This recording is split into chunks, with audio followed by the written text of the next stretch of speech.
Au sport, l'HJMQ, les Huskies et les Foreurs qui se retrouvent à nouveau ce soir au centre Agnico Eagle à Val-d'Or.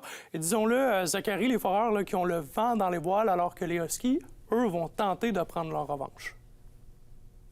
Oui, les Foreurs ont une belle occasion ce soir de créer l'égalité dans cette série de la 117. Rappelons que les Foreurs ont eu le dessus lors du dernier match, ou plutôt 6-5 en prolongation. Les Foreurs qui tenteront également d'étirer leur séquence victorieuse à 7, alors qu'ils sont toujours parfaits en 2026. De leur côté, les Huskies, comme tu l'as mentionné, traversent une séquence un peu plus difficile avec une fiche de 4 victoires, 3 défaites et 3 défaites en période de prolongation supplémentaire. Les Foreurs qui vont devoir se passer plutôt de Sheldon Rio, qui est suspendu alors que Louis-Charles Plot, qui lui va rentrer les 6 prochaines semaines d'activité avec une blessure. Bonne nouvelle toutefois là, pour les Huskies de Rouyn-Noranda, alors que Elliot Diguet et Vladislav Merzrov qui seront de retour dans l'alignement.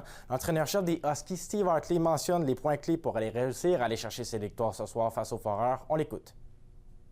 Oui, c'est sûr. Ça a été 3 bons matchs qui auraient pu aller d'un côté comme de l'autre. Puis, on ne se le cachera pas, c'est une équipe qui joue du bon hockey dernièrement. Puis, avec leur force de frappe offensive, là, on se doit de rester discipliné. Puis, lors du dernier match, là, je pense qu'ils ont marqué 3 fois l'avantage numérique.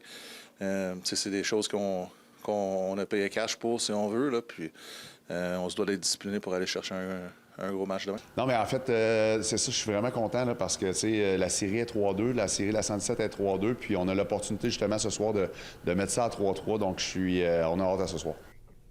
Et Zachary, ça s'est bien passé pour les Foreurs hier soir, justement, là.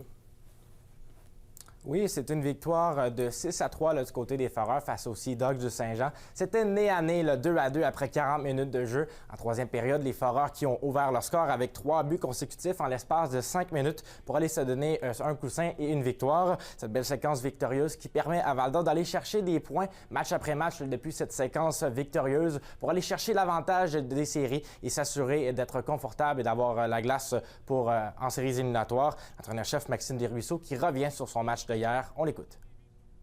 J'ai adoré notre exécution en sortie de zone. J'ai trouvé que les gars ont été bons là-dedans. Puis je trouve que, j'en parlais, mais je trouve que notre puck management, excuse-moi, notre manière de gérer la rondelle, là, est de mieux en mieux. C'est des fois, est-ce qu'on peut aller chercher la ligne rouge, en entrée de zone, être plus efficace. Donc ça, je trouve que c'est de mieux en mieux. Puis je suis obligé de te dire que les 4 trios présentement à l'attaque fonctionnent bien. Je trouve que on commence à trouver des belles chimies à la défensive également avec nos paires de défenseurs. Donc c'est agréable.